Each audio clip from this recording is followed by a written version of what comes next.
ये जो अवसर हो रहा है उसका आज पहला दिन है और हमने पत्रिका में छपाया था कि सुबह प्रभात फेरी होगी, उसके बाद 9 से 12 बजे तक प्रवचन होंगे, परंतु कुछ संगत ने साथ नहीं दिया। कुछ हमने आखिर लेना क्यों?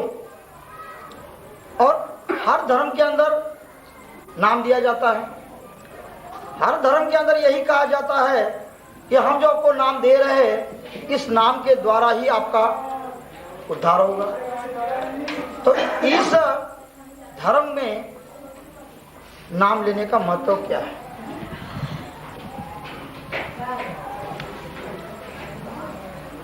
वो कहते हैं, एक कवि ने कहा हुआ है, ये जीवात्मा ये लोक में भी तर्ज है और परलोक में भी तर्ज है कि दो लोक है, ये लोक और परलोक। ये लोक यानी जितने देर तक हम इस भूतल पर संसार के अंदर रहते हैं, और ये लोग तो नाम वो होना चाहिए कि जिस नाम का सिमरन करने से जीवात्मा के दोनों भी लोग जो है वो सुधरने चाहिए। बात फिर दोबारा वही आ जाती है कि हम कहते हैं कि हमारे नाम के द्वारा दोनों लोग सुधर जाएंगे, बाकी सभी कहते हैं। और सच क्या और झूठ क्या?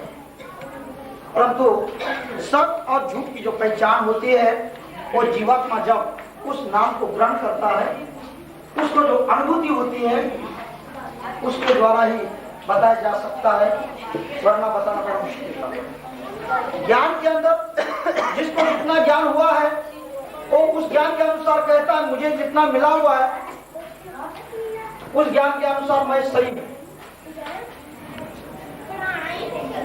तो अब हमने उस नाम को पहचानना है कि जिस नाम का सिमरन करने से हमारा उद्धार हो। अब संसार के अंदर जो नाम लिया जाता है या दिया जाता है, किसी को भी एक तो नाम रखा जाता है और एक नाम वो होता है कि जो खुद परमेश्वर स्वीकार कर लेते हैं। जैसे अभी देवताओं के जो नाम हैं वो संसार के अंदर पहले ही लिखे जाते हैं और होते हैं, नाम उसमें अभी परिवर्तन होगा, चाहे हजारों युग बीत जाए, चाहे हजारों सृष्टियां बीत जाए, वो नाम नहीं बदलेंगे। आप लोगों ने सुना होगा सतयुग में भी 81 करोड़ 1.25 लाख जो हम 10 देवताएं बोलते हैं, इनके जो नाम थे वो सतयुग में भी वही थे, त्रेता में भी वही थे, द्वापर में भी वही और कलयुग में भी वही है, उसमें कोई अंतर नहीं। परंतु जब परमेश्वर की बात आ जाती है, जब ज्ञान की दृष्टि से हम देखते हैं तो हमें ये बताया जाता है या एक हमारे पढ़ने में आता है कि सतयुग का अवतार और था, त्रेता का अवतार और है, द्वापर के अवतार और थे और कलयुग के अवतार। अब देवता का नाम नहीं बदला, परमेश्वर के नाम जरूर बदल गए। हमारे चक्रधर महाराज जी अपनी ब्रह्म विद्या के अंदर एक बड़े सुंदर वचन को हम बताते हैं कि युगानुरूप परमेश्वर कीर्ति का किंचित विलक्षण। जो ब्रह्म विद्या पढ़ते होंगे, सूत्रपाठ का पाठ करते होंगे, उनको एक मेरा जो वचन है वो बहुत जल्दी उनके समझ में आएगा कि परमेश्वर श्री चक्रधर स्वामी जी कहते हैं कि ये परमेश्वर जो इस संसार के अंदर जो क्रीड़ा करते हैं, अवतार लेते हैं, युगानुरूप हर युग के अनुसार देखते हैं कि उस युग का वातावरण कैसा है, परमेश्वर को भी वैसा ही धारण करना पड़ता है। अब देखो हम अवतार की परंपरा देखते हैं, नाम के अनुसार सतयुग में हंस अवतार थे तो भगवान को हंस का रूप धारण करना पड़ा तो उनका नाम हंस अवतार पड़ गया। त्रेता में श्री दत्तात्रेय का अवतार हुआ तो उनको हम अमोघ दर्शनी बोलते हैं कि जिनका दर्शन बड़ा दुर्लभ है और जिसको दर्शन होता है वो संसार सागर से तर जाता है। पर दर्शन होने बड़े मुश्किल है, अमोघ दर्शन। श्री दत्तात्रेय महाराज ते अमोघ दर्शन कीगा। श्री चक्रधर महाराज जी ने भी कहा हुआ है कि दत्तात्रेय महाराज जो है अमोघ दर्शन, इनका दर्शन होना बड़ा कठिन है। परंतु यदि हम ऐसा सोचते रहेंगे कि उनका दर्शन ही बड़ा मुश्किल है तो इसलिए उनके नाम का सिमरन ही हमने नहीं करना है, तो बात नहीं बनेगी। हमें चाहे उनका दर्शन अमोघ है, परंतु वो अमोघ दर्शन को पाने के लिए हमें कुछ प्रयत्न करना बहुत जरूरी है। जब आप प्रयत्न करते रहेंगे, जब आपकी भावना जो है उस स्टेज तक पहुंच जाएगी, तो आपको भी दत्तात्रेय बाबा जी किसी न किसी रूप में दर्शन जरूर देंगे।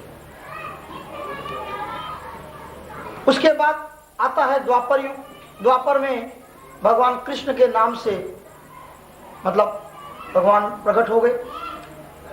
अब क्या है, आते गए उन्होंने अपना अपना उस युग के अनुसार क्रीड़ा की और नाम को ग्रहण किया। तो कलयुग में भगवान श्री चक्रधर महाराज जी ने अवतार धारण करते हुए जीव उद्धार व्यसन स्वीकार किया। कौना कौनी व्यसन, कौना कौनी व्यसन, एक जीव उद्धरी जति एक ही व्यसन। हर अवतार को जो व्यसन है वो अलग अलग है, परंतु श्री चक्रधर महाराज जी को वचन जो है वो जो ये है व्यसन है, कौन सा है कि जीवादा उद्धार करना, और कोई भगवान को व्यसन नहीं है।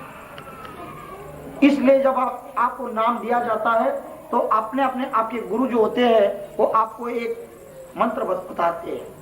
क्या बोलते हैं कि ये जो 5 नाम हैं, इन 5 नामों में से जो पहले जो 4 नाम है इनका सिमरन पांव में जुती पाकर नहीं करना।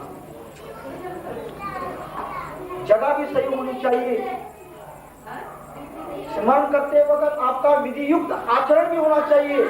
ऐसा नहीं है कि आप सिमरन कर रहे हो, गप्पे मार रहे हो तो वो अवतार कभी स्वीकार नहीं करेंगे। मुद्रा का मतलब हमारे में गोप्ता बोला जाता है, जिसको संसार बोलता है पाप और पुण्य, हम बोलते हैं गोप्ता और ओक्ता। कारण दोनों में अंतर है, इसलिए पाप और पुण्य बोला जाता है उसको, और यहाँ गोप्ता और ओक्ता बोला जाता है। हमें कहते आपको ओक्ता लग गया, आपने किया, आपने गोप्ती क्रिया की, अच्छी क्रिया की। क्यों? एक निर्हेतु क्रिया है, एक परमेश्वर धर्म की क्रिया है, इसलिए इसको गोप्ता बोला जाता है। ये एक विशिष्ट चीज है।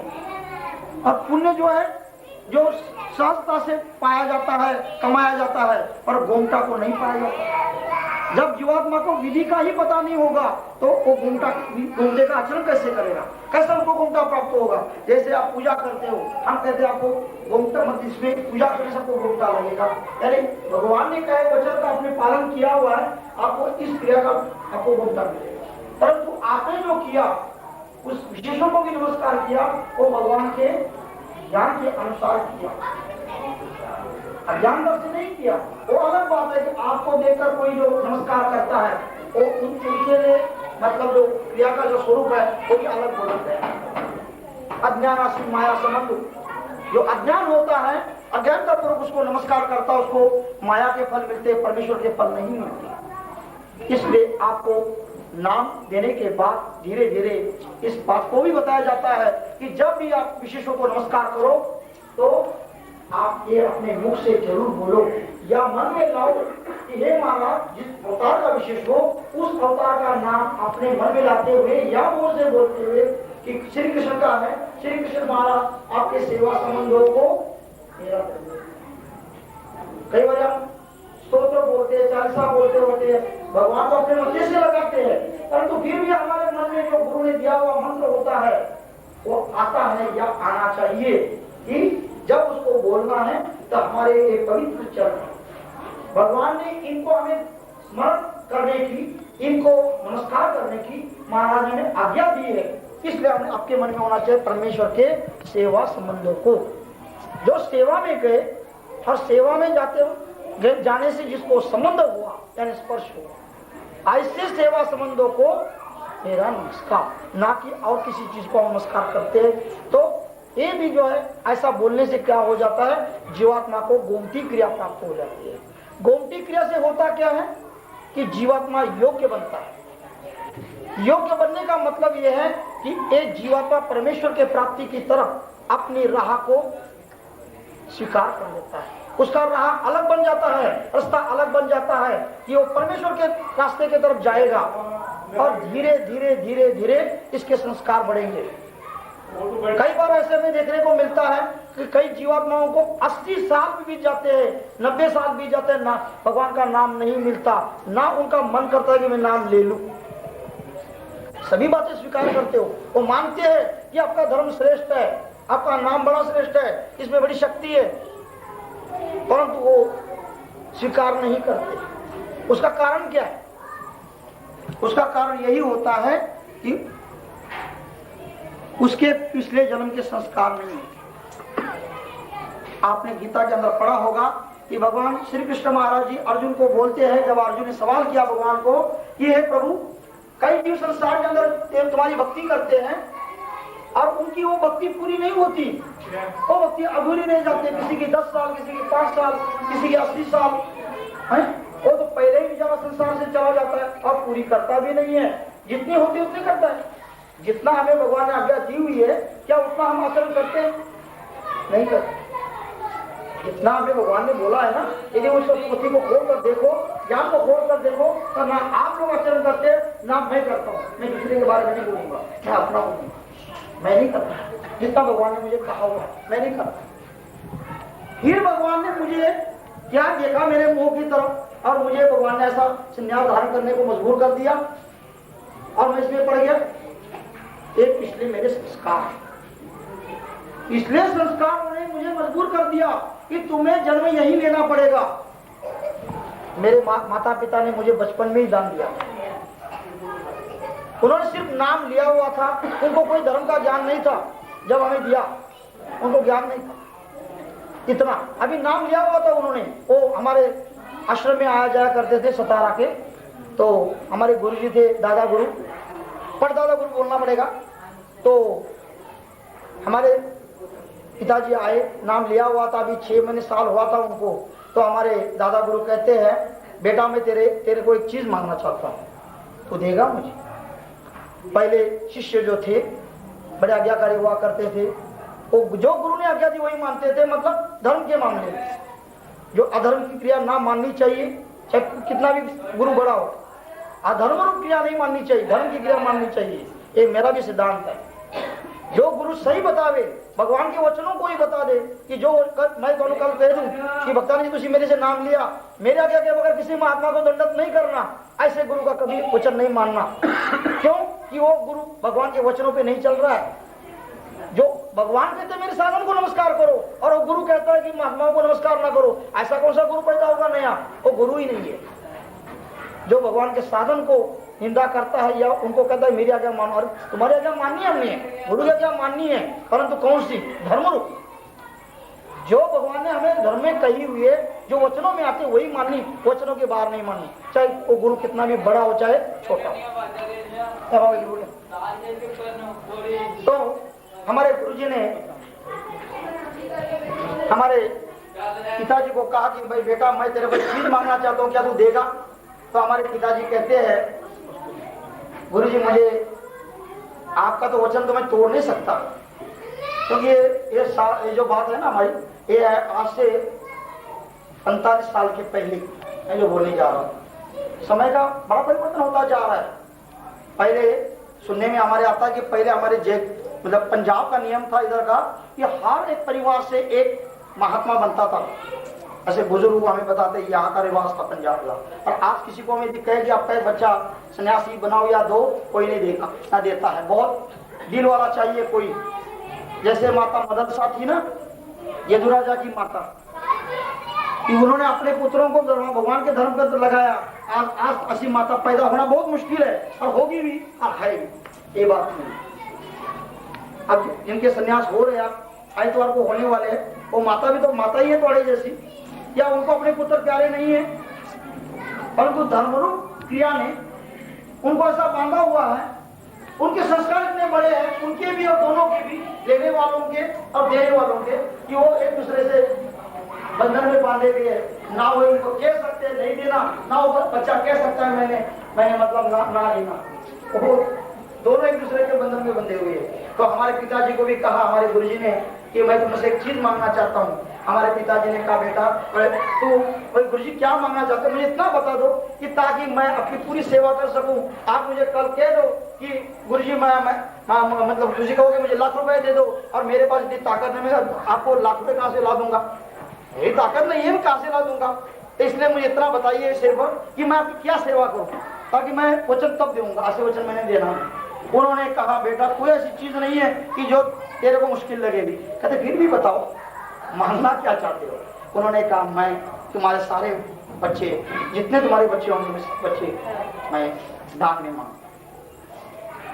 सवाल बहुत बड़ा था, तो मामूली सवाल तो आई नहीं था कि सारे बच्चे देने, एक बच्चा फिर भी दिया जाता है, सारे बच्चे कहाँ दिए जाते हैं। परंतु वचन दिया हुआ था गुरुजी को कि गुरुजी जो मांगोगे सो मैं दूंगा। कहते गुरुजी वचन दिया गया, अब उन बच्चों के संस्कार मैं नहीं कह सकता, ये वचन मैंने दे दिया।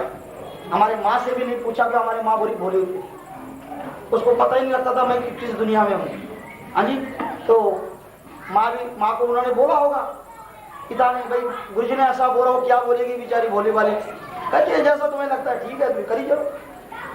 पिताजी ने हमारे वचन दे दिया और हमारे सारे जितने भी मेरे 2 भाई और 2 बहनें मेरी, वो सारी धर्म के अंदर महात्मा के बीच में आज भी मतलब मौजूद।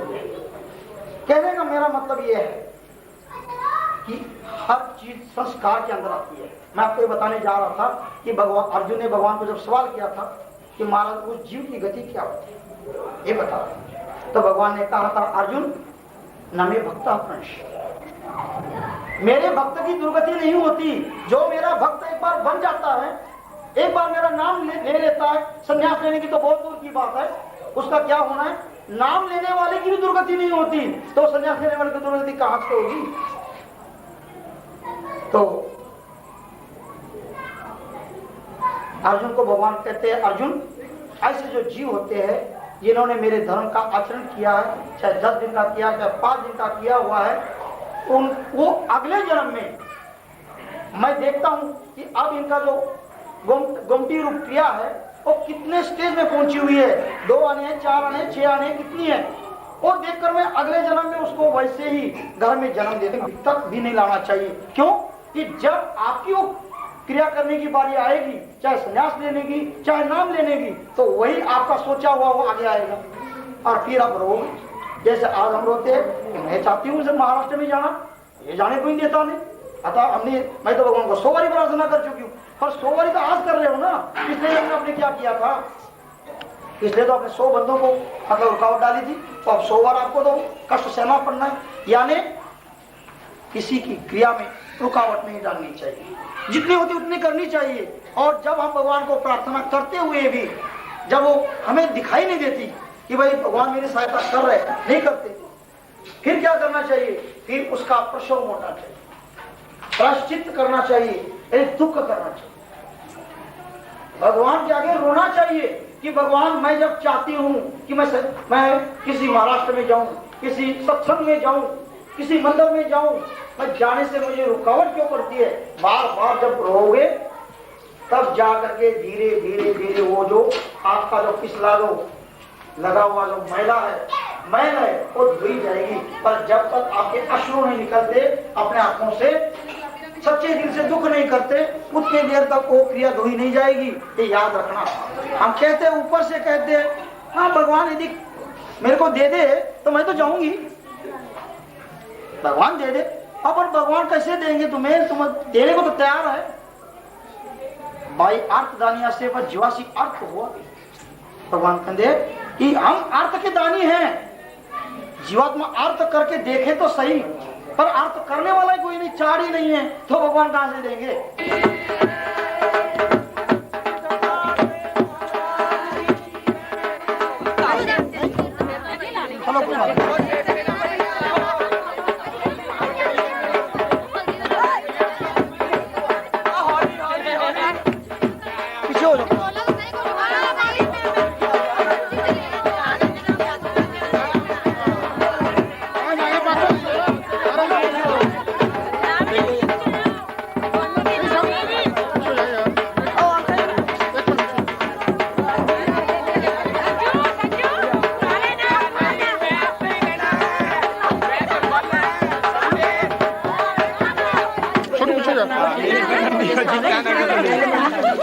लो थोड़ा भाई की होना पीछे जाके